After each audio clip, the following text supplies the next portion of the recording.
right, so Twitch, the screen has changed. I'm not sure. Oh, watch now. Let's see. I'll turn the sound off though. It says offline still, so I don't know. It says live. He does say live.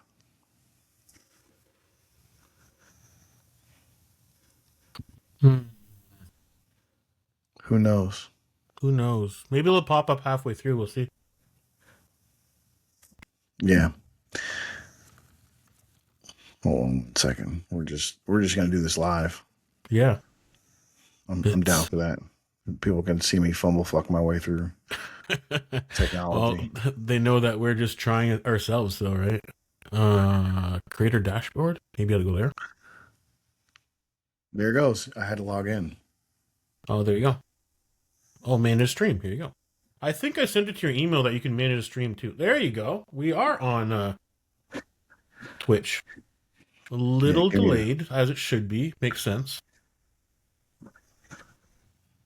I gotta find the mute button. It's already muted on my side. When I logged in, is yours muted? Oh. Oh, there it goes. All right, got it. Perfect. So now we are actually on Twitch, which is interesting. Moving to the bigger screen here. That's crazy. Yeah. And hopefully in a little while, we'll be able to do YouTube as well and Facebook. Yeah. I'm going to send this real quick to somebody to see. I don't even know how to send it. How do you send this? Where's the link for this? Bottom. I'll send it to you first, and you can. Okay, because like apparently I'm in the managing section of it because I logged directly into it, so maybe it's different.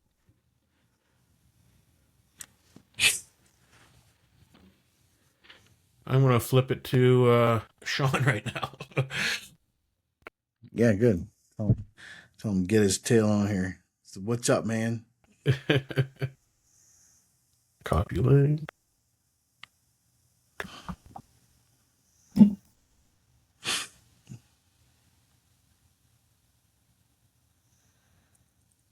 All right.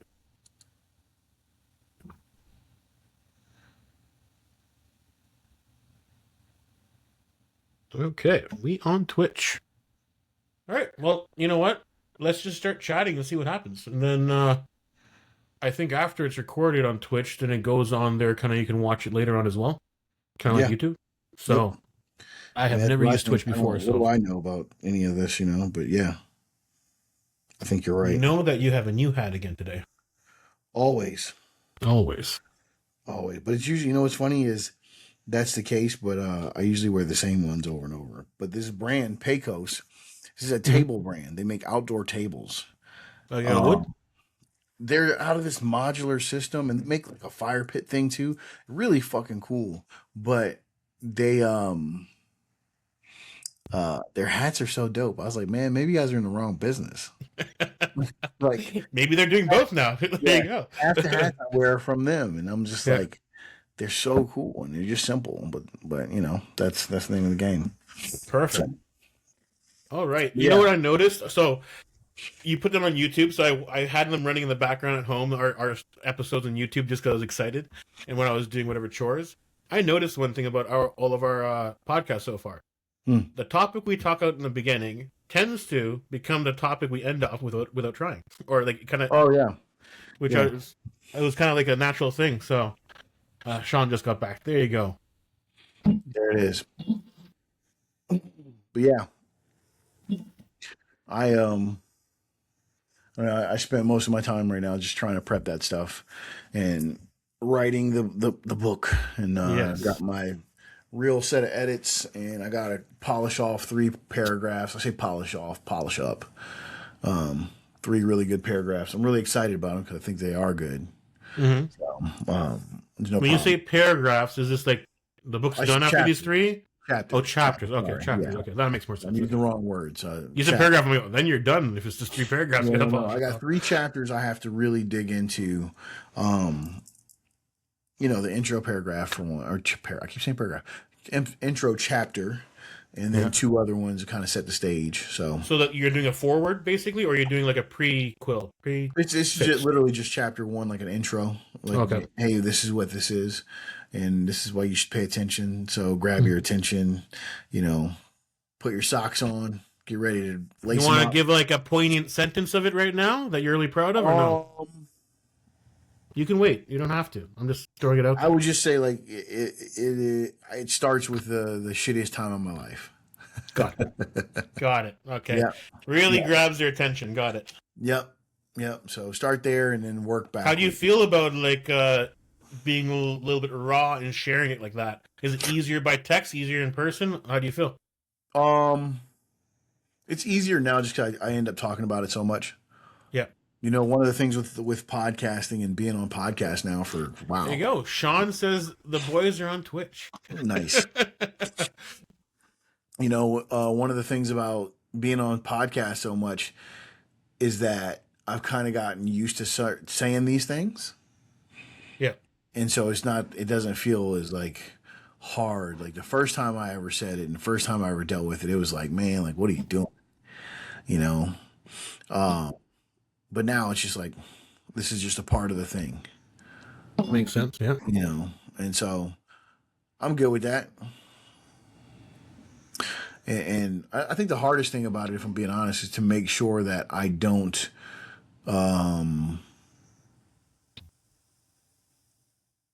talking about is to make sure that I do it justice and I don't sound like I'm just like walking through the thing because it feels removed, man.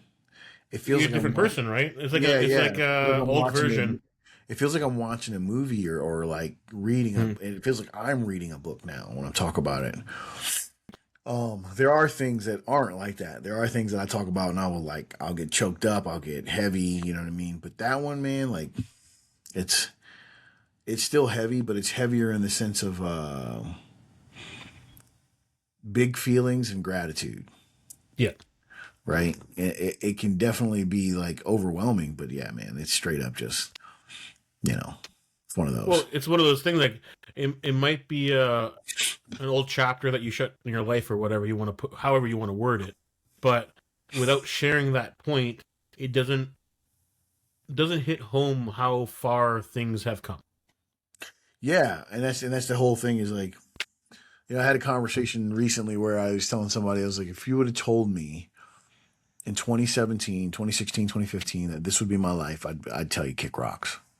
I'd be like, there's no way. Absolutely no. I'm talking on the internet about my feelings and what I do, and my life is so like, and I enjoy my life in a way that I can talk about, and it's not just like military stuff. Mm-hmm.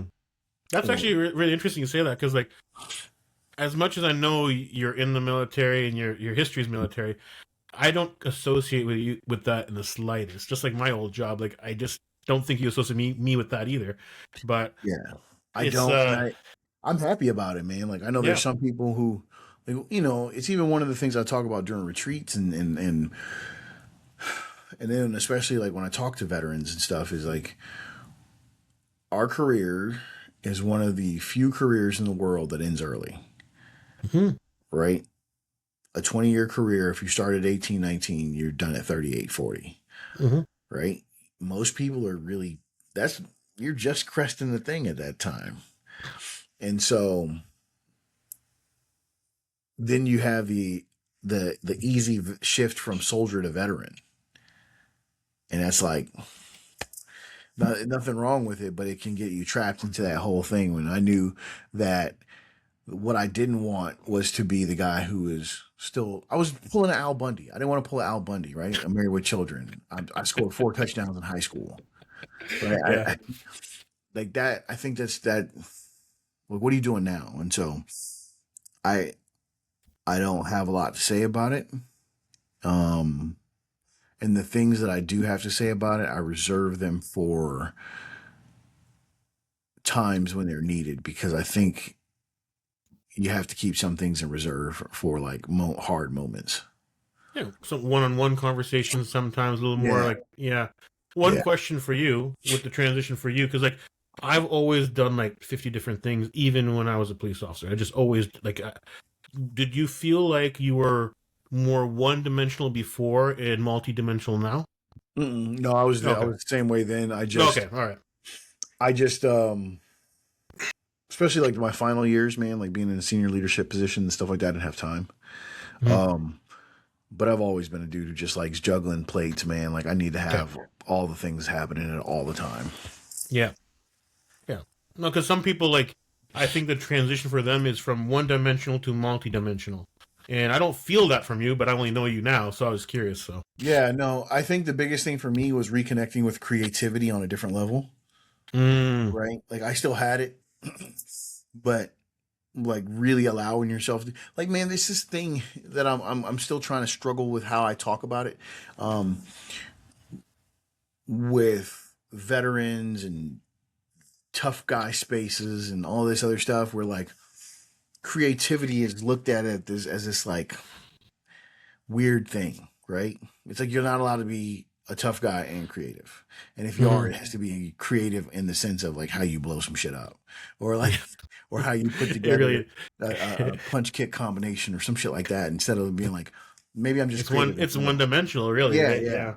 Instead of this thing where it's like, I'm looking for creativity, and we talked about it before. Like, the reason why I chose photography is because I want to uh, enhance my vision, and also one of the things that I think the military and then certain parts of the military are good at is like they're really good at making sure that you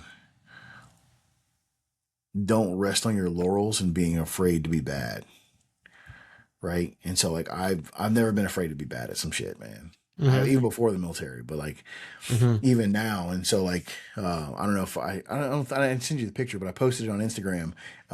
All the pictures came back that I posted on the wall. I hung I them up. think I liked it. Yeah, I yeah, think it yeah, was yeah. on the other account. And I think I liked it. Yeah, Yeah. And and so that's dope though. Finally.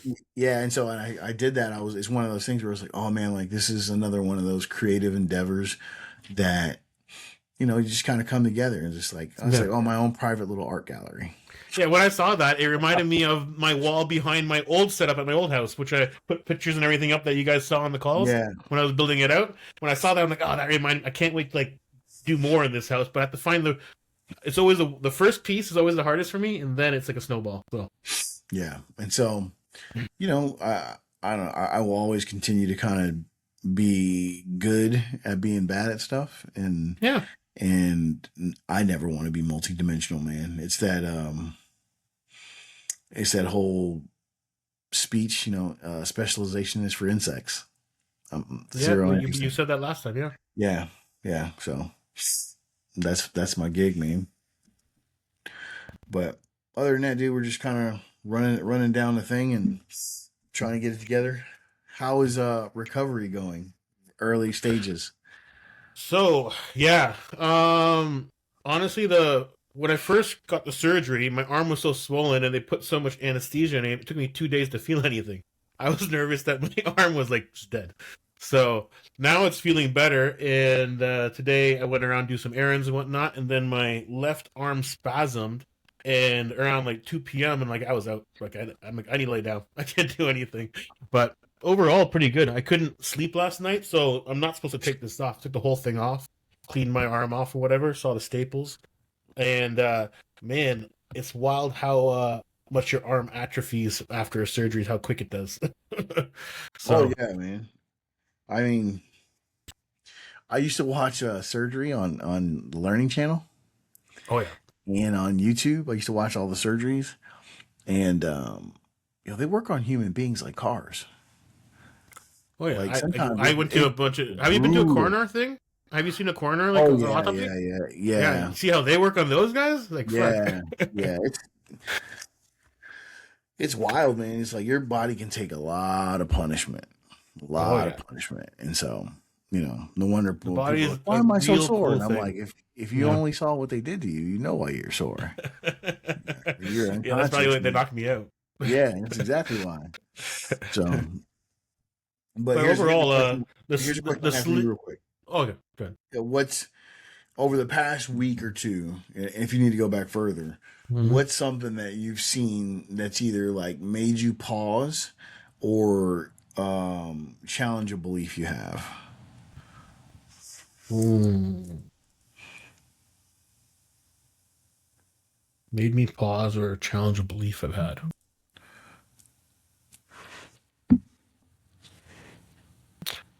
I would say pause. I haven't had many things that challenge beliefs right now. I had those like a few years ago, maybe a lot more. Yeah. They kept on coming up, but made me pause is like kind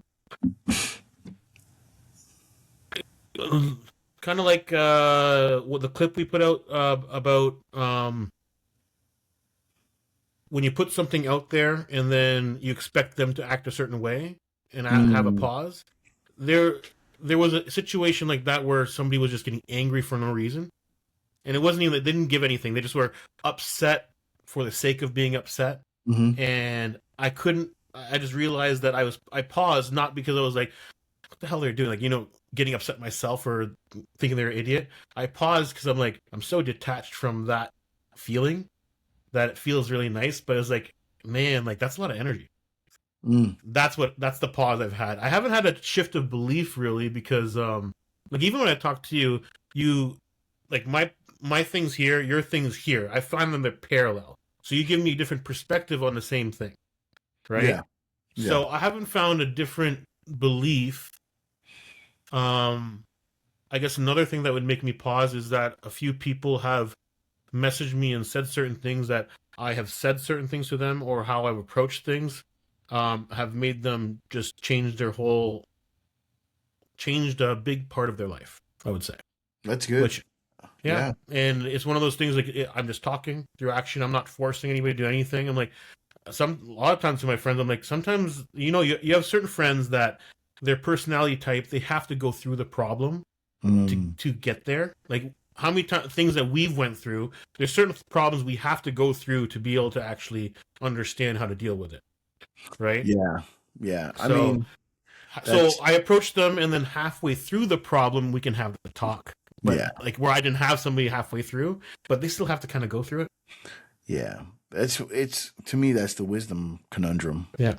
right? Wisdom is being able to hear it so I don't have to go through it.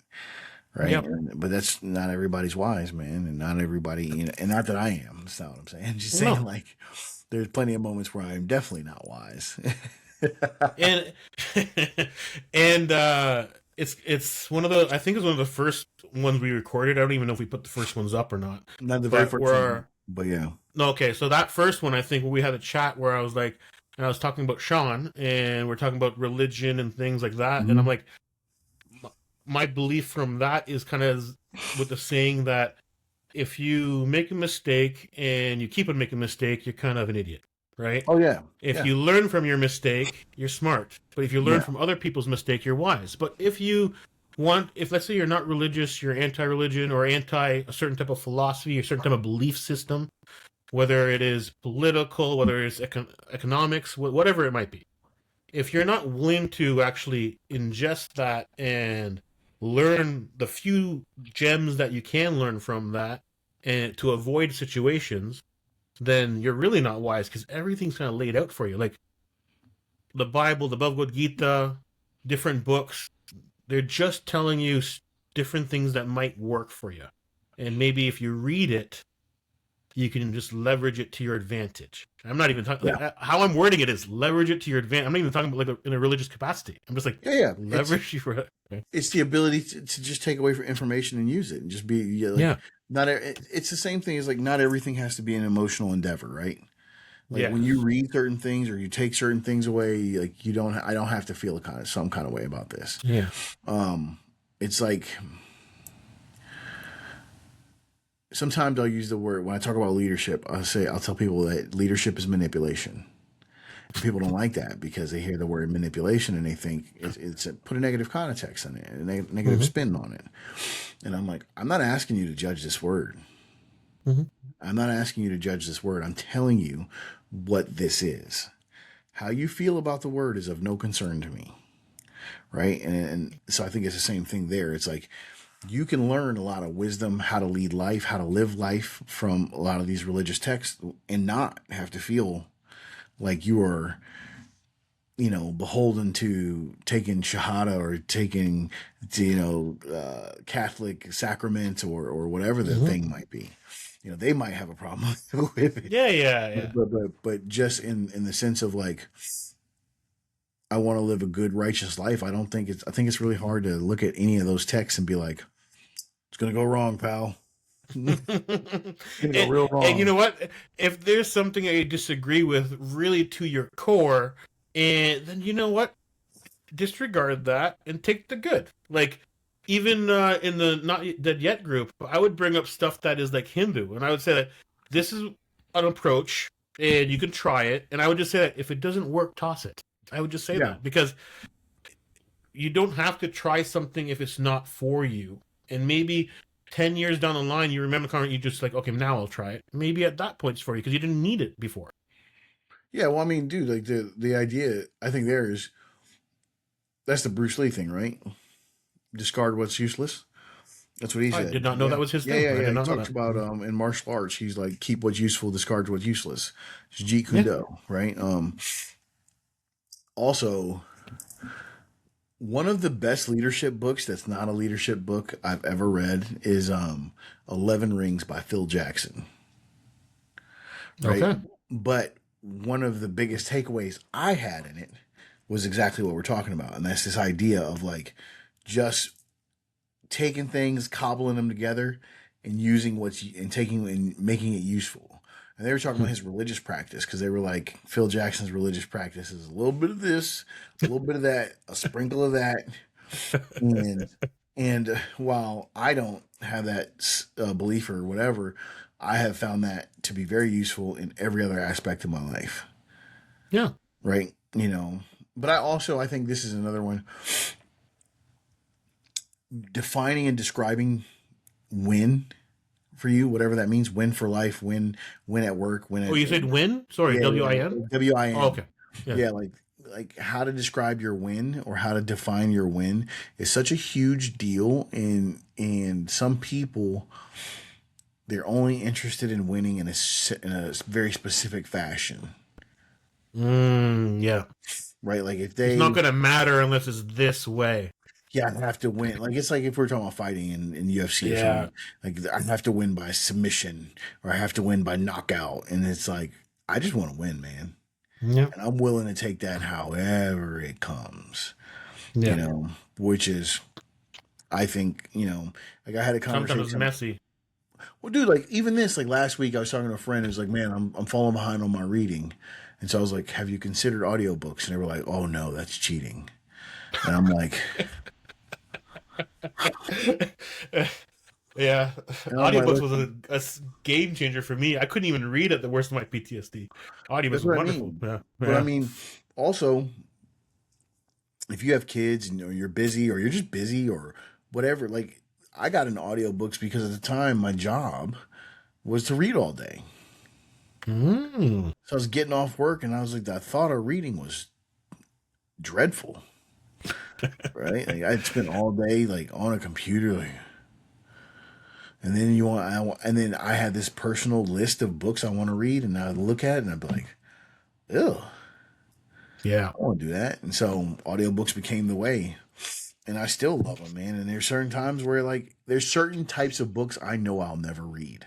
I still want the information, but I'll never dig into them page by Uh, page. you know what? Perfect example. Until recently in history, modern times, like I was born here, my first language is English, Mhm. so I haven't been able to digest religious texts from Hinduism until they're translated in a manner that's digestible for me. I've tried multiple times. Finally, I found an audiobook that is so digestible. I enjoy it so much. And it's the same teachings I've learned throughout my whole life in Hindu, going to the temple, learning from people talking to me and everything. Exact same, nothing new. But it's so nice to be able to just be able to like plug into it on my own, not have somebody else's input at the time, because Mhm. like I can really digest it. So I gotta say, audiobooks are wonderful, even in that regard, because I probably would never pick up the Bhagavad Gita just to read it, just because the translations that I've read just didn't like connect with me, because like I know Hindi enough and Punjabi enough that when it's translated, it doesn't sound right to me. So Yeah. yeah. I can't think of what it's called, man. There's a certain term that they talk about with you have certain languages don't have certain words and Oh, concepts, and so you get more or less from them. yeah. And I've been fascinated by it, but I've been too lazy. I've been thinking about this for weeks, probably months.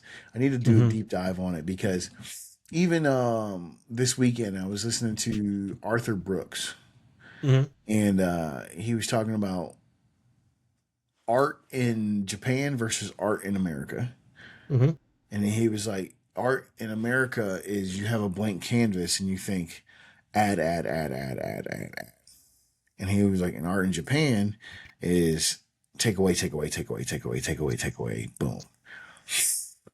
And I was thinking about that from the language concept, right? Like how that, it's not just language, but it's culture, it's religion, it's all of the things. But there is this idea of language, man. I don't tell a lot of tales out of school when it comes to military, but basically when I was downrange, man, I don't remember when this was, probably 2020. I don't remember. This old Soviet bloc dude, so I think he's like a Romanian at this point now, but he's a Soviet dude, right? At the end of the day. Yeah. Russian, and speaks Russian, and he had a conversation with me and a bunch of other dudes, and he's like, "You Americans and freedom." So he's like, and he was talking about there's no concept or no real word for that where he grew up and how he grew up and how that shaped his thinking and his belief system. And when he said that, like my brain did a backflip, right? Because I remember also as I was learning Indonesian, running into this, right? I'm talking to native speakers and I'm trying to explain something to them, and they have no concept of this, like whatever it is, or their concepts are so different that we don't have it. It's damn, I can't think of it, but it just keeps coming up, and I think it's a really wildly fascinating idea because it also goes to that thing of like your environment and how your environment shapes you, and how your environment teaches you, and how your environment, like, you can't. You just reminded me of a Substack article I actually wrote, and I'm trying to pull it up right now because there is a certain culture. I don't know if it's in Africa. I don't know if it's Far East Asia. I think they don't have the concept of the color green or blue. They actually, it's so ingrained into their language and how they live, they can't see the color. Wow. But we will see, I don't remember if it's green or blue. We will see green and we'll think it's one color. They'll see every type of green in it. I get that. So it's not, and there's another culture, and what I wrote about this is how we orient things. Like if I'm talking to you, I'm writing left to right. So you're going to see it right to left on your side. They orient everything with the northwest, east, south, no matter where they are, which way they sit down. They naturally, because they, it's how their whole culture is. They can just tell which way is north without even looking at the stars. They're just able to do it, right? That's And part of the article, I'm not going to find it now because I was going nuts writing at that time. One thing that's pretty cool is that, like, if you see a crow, it's black to us, right? Yeah. But under UV light, it's actually super colorful. Yeah, I've seen that. That's cool. Yeah. So actually, a lot of the galaxy and the stars, if you look up in the sky, we see black and white stars, right? But if you had actually full spectrum, like some of the animals on Earth have, they see such color and it's so bright. They would never need a night light. They would never need a street light ever. Yeah. Even if they became the smartest people on Earth and became the apex predator on the planet and lived what we have in buildings or whatever, they won't actually need streetlights because of how their eyes function. Yeah, that's super cool, man. It makes me, this whole thing has made me think about, because we've kind of danced around it this entire time. Is I don't think I said this last week, but hopefully, this idea of perception versus perspective. And being able to put yourself in somebody's perspective, because perception is yours, right? Perception is this, I see the world this way, right? And really being able to do that is a hard skill. Yeah, but man, I'm not gonna say it's not a hard skill. I think so many people just lack. What did you say last week? Yeah, Do you yeah. remember? Guilty as charged. Guilty as charged. I take it back. But I the mean, thing is, like, it feels very secondary for me. yeah, I agree, And I'm not saying 100%. I'm right, but I mean, because I But know I you get it might wrong. be naturally more empathetic than other people, right? Yeah, I think, yeah, maybe. I would never say empathetic, but yeah, No, I here's the thing: know. you don't think you are empathetic, but because of your experience from going overseas and seeing other cultures you're gonna pick up on body language that other people just can't. Yeah, well, I think it's from just high pressure situations. It's something that, like, one of the things I heard very recently was that people who grew up in traumatic households and experience all this kind of stuff, they see stuff faster because it's a survival mechanism. I didn't grow up in a traumatic household. However, as a dude who's problematic, There you you know what I'm saying? Like, go. uh, I definitely, and I mean, just to be even more real is like also if you wanted to learn how to talk to women, yeah, you had, you know, what I've been thinking a lot about lately that to veer off of this, but it's same probably, is the art of noticing yeah, and like how my life has changed because I notice now and I try to notice things.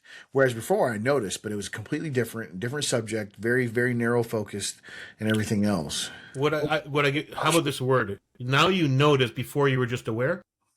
I would still say it's noticing. It's just I was only interested in noticing because I wanted to talk to a lady. I was only interested in noticing Got it. because it was keeping me alive. I was only interested in noticing Got because it. it Got was, it. Got it. Got it. whereas like Yeah, now I notice because I'm like, oh man, that's a cool sunrise. Oh man, that's understood. a yeah, let me find a little bit of awesomeness in this day. There has to be a word for that we're just not aware of. There has to be a word for that. It might be, man. That's what I call it because I just, No, but if you notice in the past, now you notice still, but it means something different. There has to be a different word or another adjective that has to be with that. well, I That also would think make it's it just more the fact that make it like more poignant. You know what I mean? Like make it like more concise. I I don't think know. you're also you just at least for me personally, I've opened my aperture to being interested in like what I would call the beauty of life. Whereas before I was just kind of Mm, like running through things, man, right? We're just trying to get to the goal. The goal is the only thing that mm, matters, right? And so you notice the things that help you get towards the goal. yep. Everything else is discarded, Yeah, I was right? 50-50, so I can't say that I was just one way. Yeah. Yeah. I But you was know what? How I approached it like this though. Like I lived a dual life like that though. Certain things was just goal, but then I spent a lot of time just kind of like smelling the roses on the other side. So yeah. yeah, I don't get me wrong, wasn't like devoid of it, but it's just yeah. it wasn't. It was like it's an air very like I said, the aperture is like that big, right? Where Hmm. like now I can go, oh, and I. The other thing I You, saw it's in no, regard, it's exactly when I first met you. Actually, it's what you said. Going the speed limit. yeah, yeah. I mean, I still That's think what it about it. is. Yeah, Yeah, that's that exactly. Yeah. man, I still think about it. The other thing I would say too is like in noticing and in taking care of people and yourself and blah blah blah blah is sharing, Mhm. right? It's like noticing enough to share or have someone to share it with or someone you want to share things with, friends, family, everything else. Like before I was very much like, and I still am. I'm a dude who I'll be alone. I'll go sit at a table and eat a meal by myself and I think nothing of it. When people tell me that's awkward, I'm Yeah, like, what? That's weird. Like, I don't think anything of it either. yeah, well, I But mean, I always felt like if I don't do it and I have to wait on people, it ain't gonna happen. that's why I traveled on my own. I did the exact same thing, 100%. Same. Because Um, yeah, but did you feel in the past you had people around you that would have listened? yeah, I've never been at a shortage of good humans in my life. There have been times in my life where I did not want to use them, right? Mm. There were times in my life where I thought I was a burden. but it wasn't like this. Because here, I'll try not to gripe. And I ask these questions because, like, coming from me, like, I've always had people around to talk as well, but sometimes certain topics, I'm like, these topics won't hit with these people. Oh no, for sure. There's so much joy inside about the topic that I don't want to say it to them and then lose that little spark of happiness that I got from it. That's what I was trying to say. Well, yeah, we're on the same sheet of music there. Okay. Yeah, man, I think it goes back to the, you good dudes you drink a beer with, good motherfuckers you go to war with, right? Like certain topics ain't for certain folks, certain activity. Like I'm not going to show up to the football friends talking about existential crisis. No. Right? I'm not going with the homies to drink a beer and start being like, hey man, have you guys ever thought about black holes and nebulas and like, you know what I'm saying? Like it's not, there's you got, your audience, but also, I don't know. I have never been in shortage of good people to have weird and great conversations with, but I have been the guy who wouldn't say something because I didn't recognize it. But also, I will say this now. At this point in time in my life, I kind of don't care. Like if I'm especially if I'm in gear. If I'm in gear, you're getting this. You're getting this story. You're getting this dose. Like we talking. Yeah. If you're excited about it, it's being said. Yeah. Because for a long time, man, I used to have this, and I still think it's slightly pretentious, conversation about food. Because I'm a foodie. I'm a food nerd. I love food. But then people are like, "Where's the best pizza you ever had in your life?" And I'm like, I can't say this. If I say this, it's gonna sound like some pretentious bullshit. Like my favorite pizza is actually Amsterdam of all places. So I was in Tokyo, Japan. Yeah, I remember you saying that. Yeah, man, and there's a couple other ones I have now too, but now I don't care. I just say them, right? Because again, to me, this is also in line with the confidence thing. It's also in line with the. I'm excited. I'm excited. I'm stoked, and I want to share things. And if you get it, fine. If you don't, like, also fine. Yeah. Food is an interesting one though for me because I don't spend a lot of money, but I will spend money on food. Yeah, I will. I am one of those people. I am like when people are like, "Oh my god, that sandwich was $30." I'm like, "Was it good?" If it was good, Yeah. For me, it's like I don't enjoy spending a lot of money at an Instagram restaurant because I don't find the food's good. Everybody's like, "Oh, this is so good," because they're taking everything in, and I have this thing about like a lot of restaurants that serve alcohol in North America, like it's alcohol centric, not food centric, and there's definitely. Because I love hole in the walls, like an old roti shop or like an old like Korean place, like that is not fancy at all, but you have the food and you're so full after, you're just so happy. Like I don't know, I like those places that are so not fancy. Like, well, don't get me wrong, those are fun to go. Like the fancier places I like for a celebration, maybe, but the hole in the wall is like I can go on a Tuesday evening and just like I said, I'm. Like I've had street food that I still think about to this day, right? And I have had big, grand, expensive meals that I still think about to this day. I've also been tricked, man, like you said, with the Instagram restaurants and TV restaurants, and I've also had great experiences with some of them.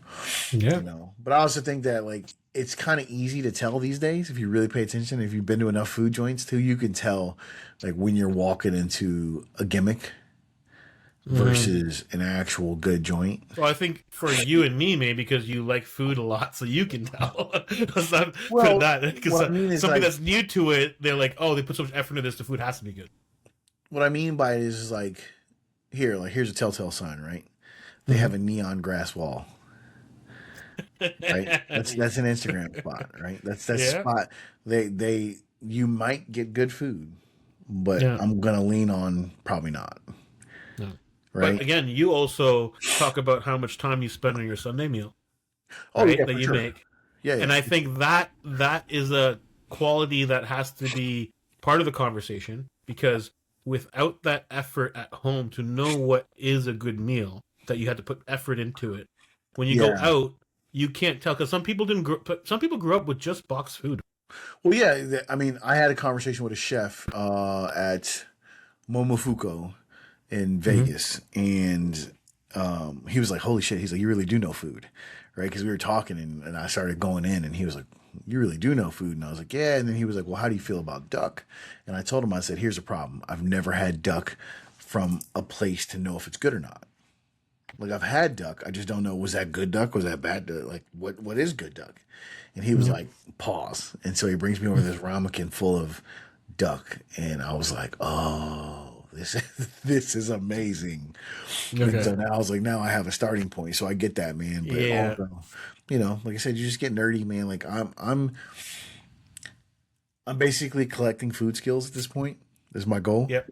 Like I've gotten really good with certain dishes and certain things. Now it's like I want to move on to like doing pastas, even though pasta is supposed to be easy, even though It's time consuming if you try it from scratch. I've tried it a few times. yeah. It is time. It is time consuming. Well, I mean, what I mean is like I definitely know people who say it's easy, but then I listen to these dudes that like spend their life perfecting pasta, and I'm like, well, who's lying? They're both telling Somebody's the lying. truth, and they're Yeah, both lying. yeah. Especially like, but I also understand like with all things, mastery looks different to the master and the person pursuing mastery than it does to Hmm. the amateur who just wants to have fun and do a good job, Yeah. right? You, as a person who just wants to have fun and do a good job, you don't go to bed at midnight tortured by the mistake you made, right? Yeah. Where some guy who's pursuing mastery is like, he's in bed at night. Like they have a story about Stevie Ray Vaughan's wife saying that she thinks his search for the perfect song killed him. She was like he would just obsess about it, go crazy about it, like in bed, wake up in the middle of the night because he had it and played it in his sleep, and then he'd be trying to catch it. Yeah. And I But was you like, know what? At the same time, when I hear things like that, I'm like, it'd be so cool to be that obsessed about something at the same time. Like, "Oh, because I like, think it's amazing. Like yeah, because that's like a lot of people think like I need more money, richer, and whatever the status going that way. But like he is so like he found his like obsession, and it's just a skill that he has. yeah, dude. There's That is freedom. That's freedom to a degree because you it's don't have both. to be pushed for obsession, right? It's both. I mean, as a guy who's naturally obsessed with things, man, like easily, Yeah. it is freedom, and it's also a prison. Yeah. It is a prison of your own making. When it's As I said real, that, I'm like, there's a flip side to that well, yeah. for Well, sure. when Yeah. you're truly obsessed with something, like it is a prison of your own making because you Yeah. cannot, like your day minus the things that you can actually pull yourself out of is just that, which it makes it easy. Right. This is why I Hmm. tell people I was like, obsession is the easiest thing in the world. Yeah. It is the easiest thing in the world. There is no 97%. What are you talking about? Like I wake up obsession. I go to bed Like, obsession. there's no like, you can take a day off. Take a day No, off. yeah, there's no such thing. Moderation does No. not exist, man. And No. so I think I'm a fan. I I I I like it when I stumble on something that I get to be obsessed about. Yeah. Right, like that's my like. Now I'm in my zone and I'm in a good place. Um, Herzog, the filmmaker, they have a behind the scenes interview with him when he was making his dream film. And they were Hmm. talking about like, well, what does this film mean to you? And he was like, I'd rather die than not complete this film. And like you could see it in his eyes, man. Like Yeah. the dude was there, and I was like, ooh, Yeah. And I've only met a couple of people who really know that feeling, and I don't know. I dig it, man. Like it's one of the things with my no context media page I want to do. I'm putting all my photography on there, but I also want to put things that I think are objectively cool that don't really need a caption on there. And one of those things is like like I'm gonna put that interview with him on there because I just think it's subjectively cool, man. It'd just be that fucking Oh, you just gave me an idea. dialed. Yeah. Sorry to go on a tangent, but Yeah. you know No. What is it? the app that I built for us for posting so we can make it like our life easier. I was thinking about we need to start capturing some of the random quotes we say and everything and put it on text with a background, right? Yeah. I think I can make something to make that easier for posting. I mean, you know me, man. I'm game for all of it. I think I actually, now that I just said that, I think because on something else I'm working on, I've built half of that already. So I think I could just steal it and repurpose it for us. Let's do it. Because it's funny. Because I was actually thinking the same thing this weekend. I was literally taking like a lot of the one-liners and two-liners that people have told me that they liked, and I was like, let me. And you know how you talked about the T-shirts and stuff. Like I've always liked the idea of having random quotes that I say, not random other just I say put on the T-shirt, or you say like now you're part of this. We're doing all this. So, but what I'm going to ask though is to make it more us and more what we're doing is that the background images, your no context media stuff will be the background image, not AI generated shit. Okay, so I will figure out a way where you can drop it into our dashboard that I made, the app I made. I'll figure out a way where you can just drop it in there. You don't have to tell me. You just drop it in there, and then we have images to select from. I'm in. Yeah. All right. Yeah. Okay. I like that. It popped in my head. I'm like, we can do this. Like, I can definitely make this. Yeah, because it's funny. What's funny is same, but different as always. Is as I finish the journal prompt book, I have to have I think 140 images is what I ended up registering. And so I was going through, I was looking through my media. I have 12,000 pictures I've taken. Nice. Yeah. That doesn't mean they're all good.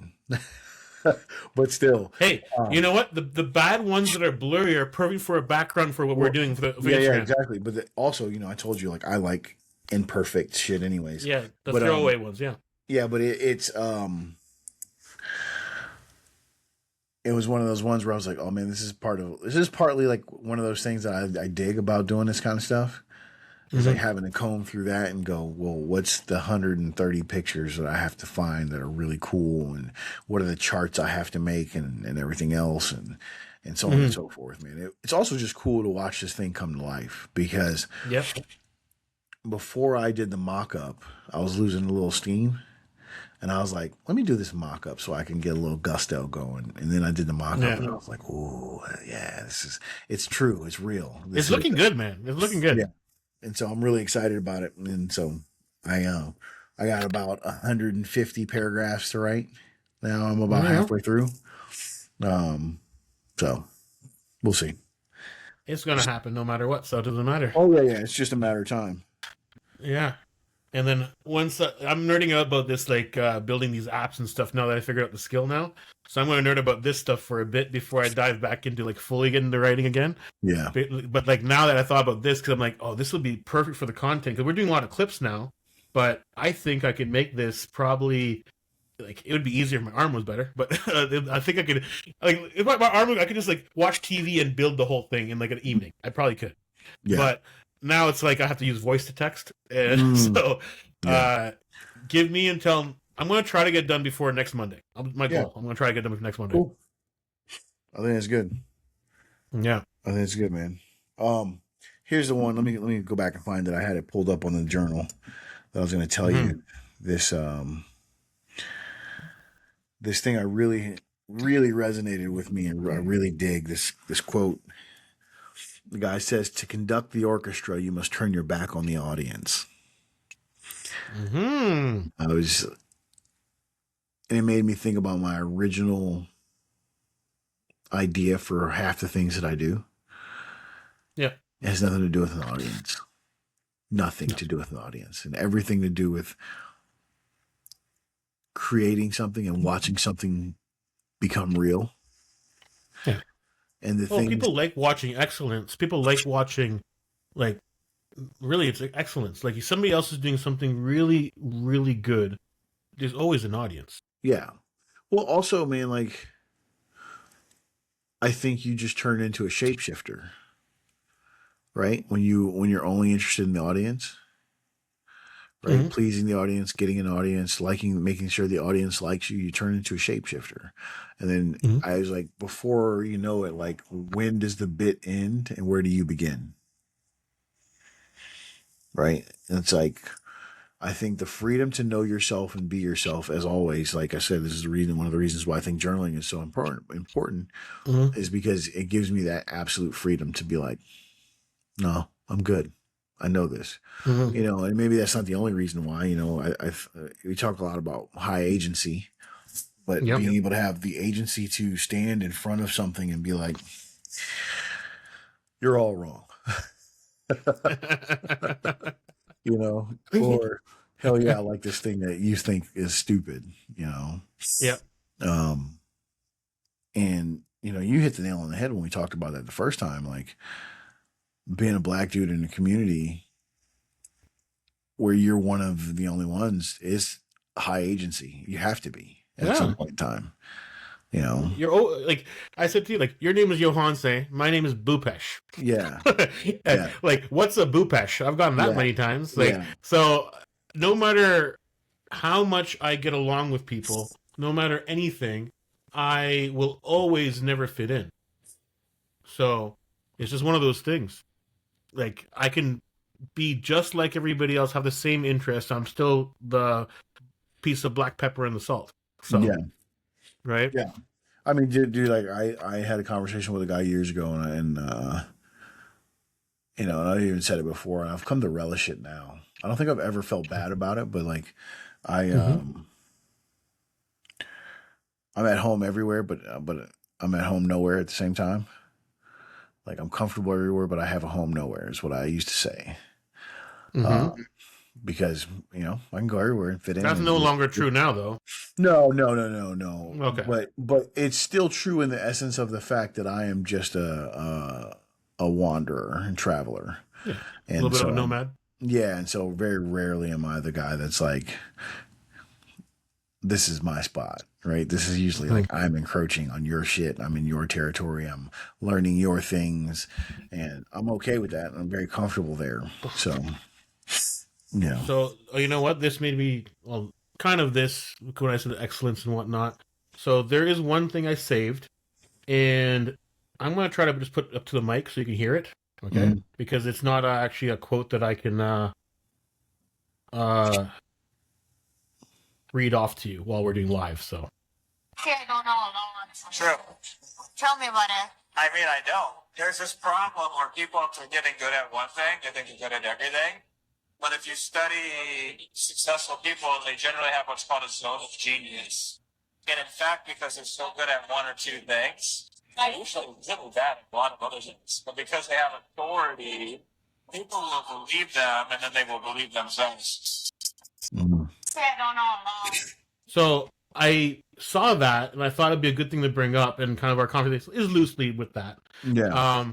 Because of another quote, and this quote like me and Sean were doing, we're like finding quotes where people find a quote, but it's always like one part of the quote, it's not the full quote, and Mm. it's that Renaissance man one. Better Yeah. be a master of one is better than a master of none, but a master of some. I can't remember it now. I'm going to look it up now. Yeah. I know you're talking about. It's not the full quote. No one ever quotes the full thing. Here we go. A jack of all trades is a master of none, but oftentimes better than a master of one. Right? Yeah.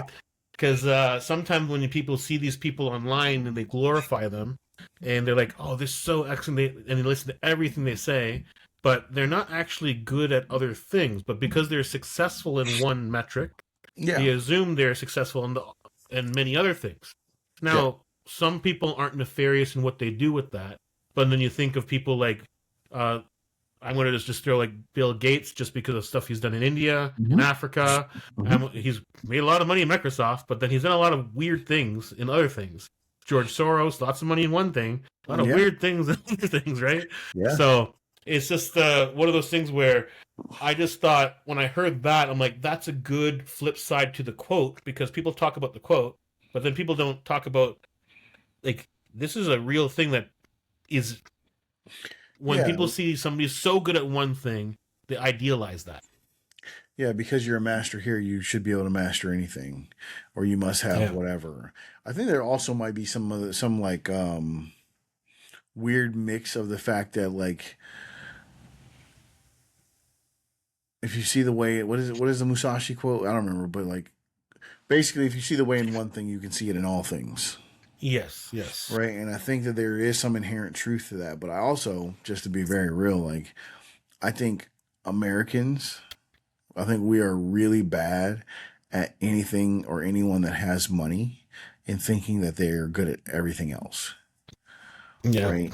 Like, I often say, and people get mad at me for saying it, was like, money is the real God in America. Well, if you think about it, Western cultures are capitalistic, right? Yeah. They're not democratic, they're capitalistic. Yeah, so, for sure. That shows you your God right there. Well, that's what I mean. It's like, if you look at how people listen, if your calendar and your bank statement and all these other things are all oriented towards one direction, I have to believe something. Right? And again, it's not a judgment. It's not a I abandoned capitalism. It's not what I'm saying. No. That's not what I'm saying. But I'm just saying, if we're being real, and you tell me this is what I can't believe what you say. I have to believe what I see you do. Your right? actions. And what I see you do right now is that this is the power, this is the thing. And so, when I hear that, that's what I think immediately. Like, I think about these guys who have made money, and now they ask him, like, well, how do you feel about the war? How do you feel about, global warming? Or how do you feel about, babies and whatever? And I'm like, why are you asking this dude who makes fucking widgets? Yeah. Or somebody that's an actor and all they're good at is playing other roles than themselves, right? Yeah. Yeah. I mean, listen, what I don't want to say is I think everybody has a viable voice, and this is true for me, my belief. I do think people have there is viability in people having a voice and saying things. I'm not one of these guys who's like, stupid actors shouldn't be saying something and everything else. But at the same time,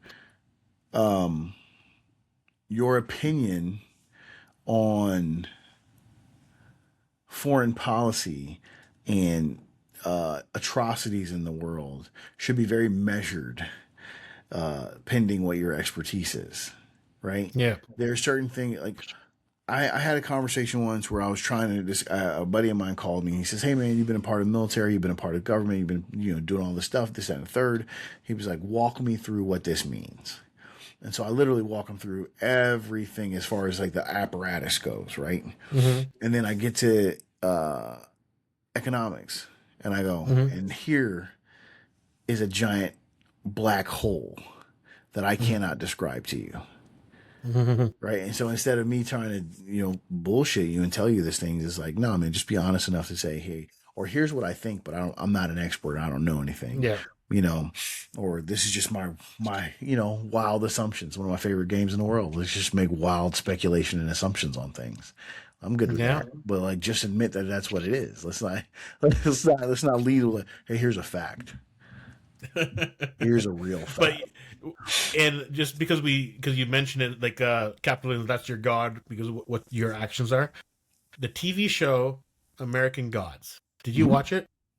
I watched the first season, but I barely remember. Oh, this conversation just reminds me of that, because like basically they say the new gods are what social media of technology. Okay, and how they represent it is like it's so much this conversation, and they didn't finish the last season, but it was one of those episodes or one of those series where I was like, they did such a good job visually showing what we're just talking about right now. Yeah. They did such a good job. They had like 15 different Jesuses, because one was Asian, one was this, one was that, right?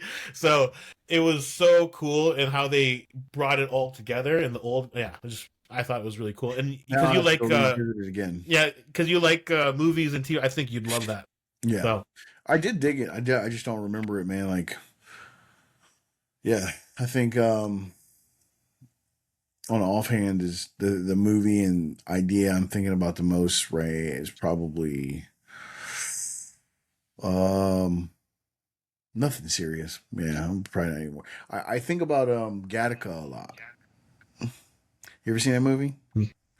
A long time ago. It's I like, don't remember I think now. about Gattaca probably way more than I should. Okay. Well, I'm gonna have to pull it up there's now a to couple like understand what you mean. there's a couple really good lines in it, and so I think about that, and but also just this idea of like what your God is, Hmm. or like where you spend your time, and they spend their time in trying to create the perfect human in this Mm. genetic sense, and I think um because time is such a big deal to me, I am really interested in like where I spend my time. And I heard this thing the other day where the guy was like, you'll spend all of your earthly time getting good at this thing only to leave it behind and never touch it again if there's an afterlife. Or Hmm. it could be something that you never touch again in the afterlife. And I was like, what a heavy, heavy, heavy thing when you think about like, am I spending my time in the right place? Yeah. you know. And I think that's why I keep the countdown on my phone. I keep this countdown timer for 8 to 80. Okay. I have a timer here. We'll do the check right now. We'll do it live. Do it live. I know about Eli. When you said Eli, I just thought about the movie with Denzel Washington. Yeah, yeah. So, Um, yeah. So it is 1,873 weeks until I turn 80. hmm is that February. from the big calendar idea?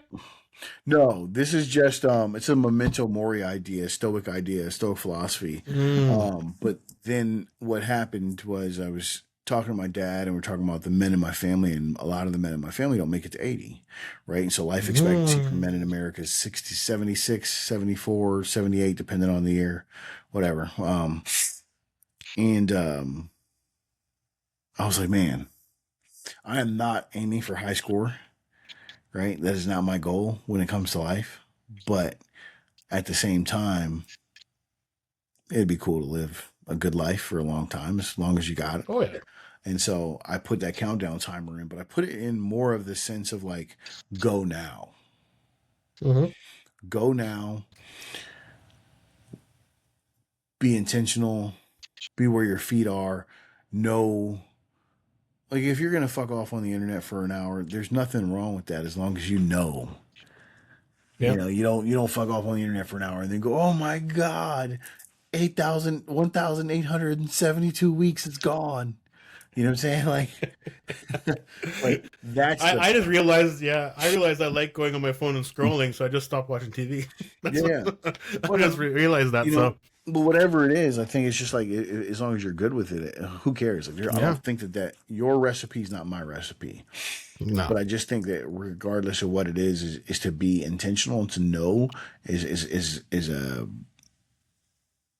way better way to be and live than to mm. just be like stumbling into time traps where you're like, Yeah. oh no, man, 12 hours is gone. What did I do with it? And then you look back, you're like, that sure was some good TikToks. Like, those are great. One I more, didn't mean that, to be honest. yeah, one more episode of the New Girl. It'll do me good, man. I just find I find more like things that make me think on social media than No, no, on no. TV. I, That's I all. agree, man. Like, I spent a good portion of this weekend on a save folder I have, Hmm. and just listening and trying to take in and comprehend, and then doing some deep dives on what the guys were talking about. I was like, oh, well, what is this and what is that? You know, so I get it. Like, I'm not bashing that at all, because like No, I just laughing because when you said that, I'm like, I could see how what I said sounds like that. I'm like, nope, oh that's no, not no, what I no. meant. So. No, I just mean like when people, like, sometimes for clients every now and then I'll be like, hey man, like, what's your screen time look like? I'll be like, go ahead and hit that up, dog. Let me see that. And it's like 18 hours of Instagram and I'm like, but you didn't accomplish any of the stuff you said you wanted to accomplish this week. Mm-hmm. And like it's different if you're just trading off and this is what your thing is what you want, blah blah blah blah. Like, have at it, man. So, no, that's my rant. Remarks complete. You said you wanted to start ending off with a quote or something, or Yeah, I mean, I think I already said that one, but I think I have one right here. Oh, sorry. You know what? Actually, you asked me the question in the beginning. Mm-hmm. Did you give your thing for what you asked me about what made you pause this week, or what didn't? I'm guessing something might have because you brought it up. Well, no, I think about it every it's a question I ask myself every week. Oh, okay. Yeah, Interesting. did I see something? Okay. Did I see something that made me pause? And I think the one I had this week was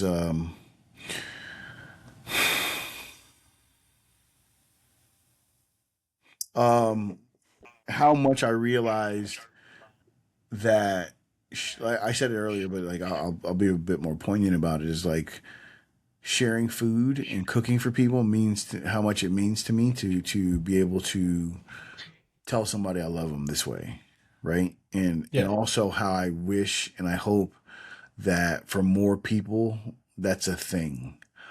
Because we're so in love, and so am I, don't get me wrong. We're so in love with the idea of like speed and accomplishing this and whatever. But like the idea of like, I'm going to take my time.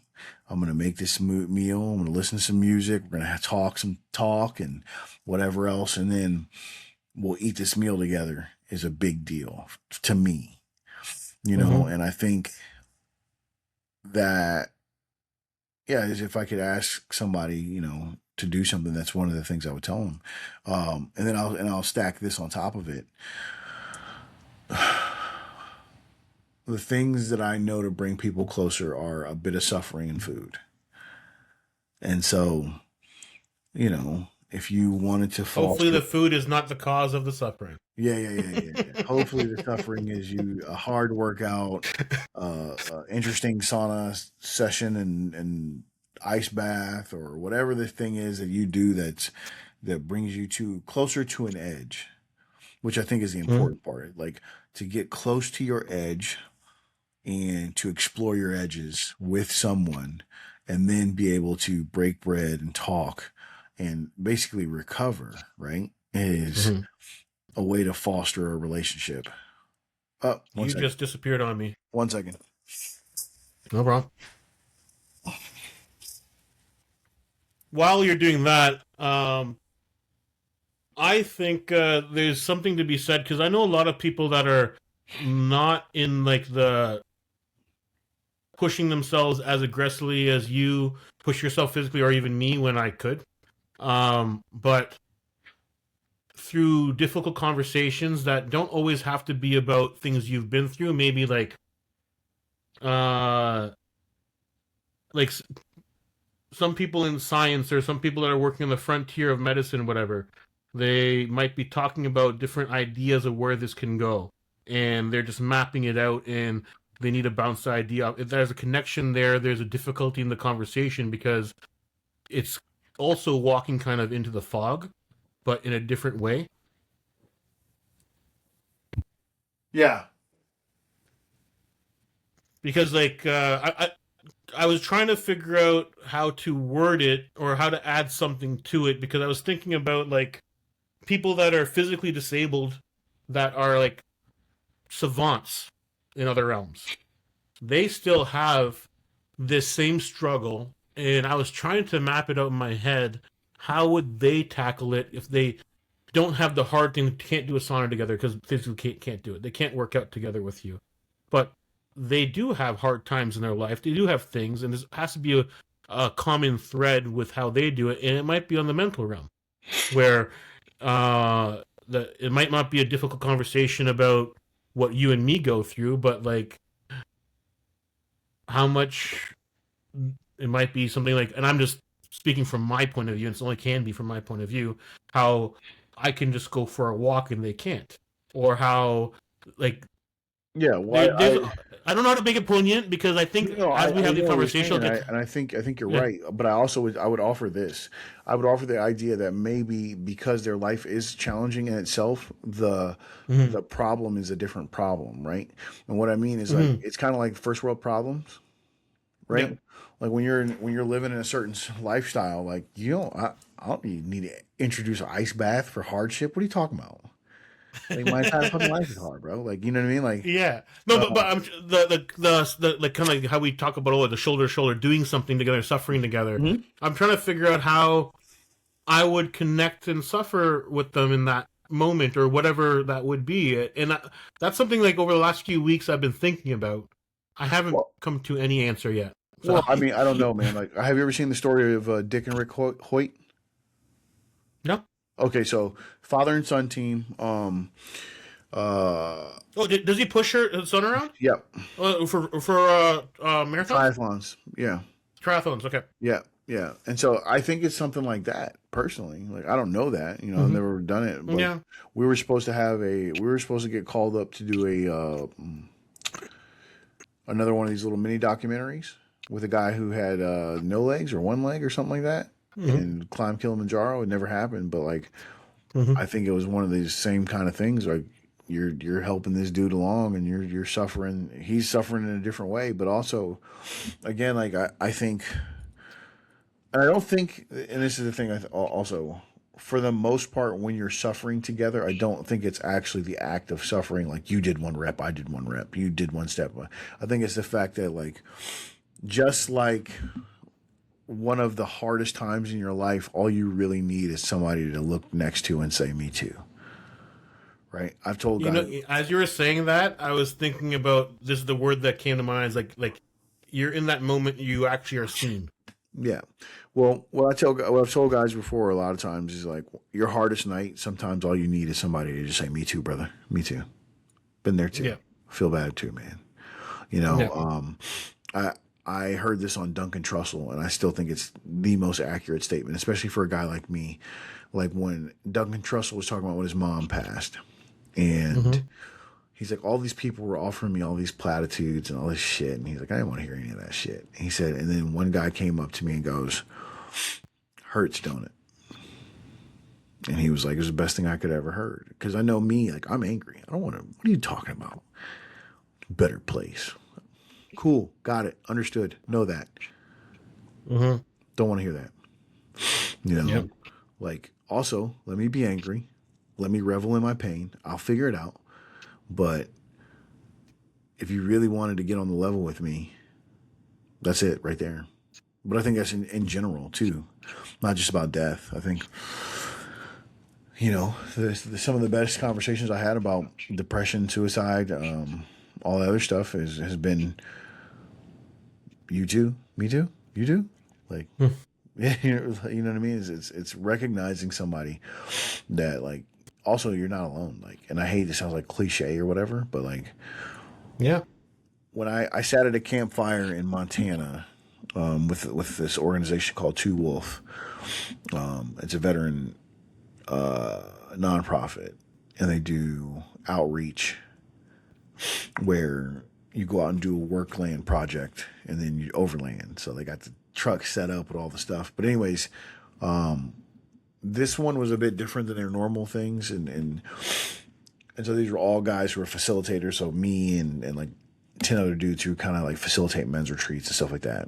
And we're all sitting around a campfire talking. And everybody's talking and they're kind of sharing their story. And then I look at the dude and I'm like, do you hear what we're saying? And he's like, what? And I'm like, everybody's story is exactly the same. The details are different.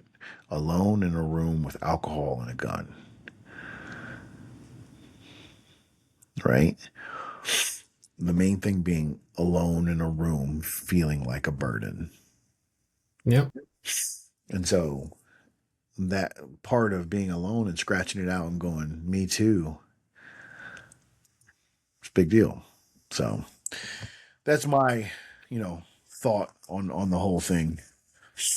Oh, you know what? Like I said, I couldn't figure it out exactly, but this conversation cleared it up. So there you go.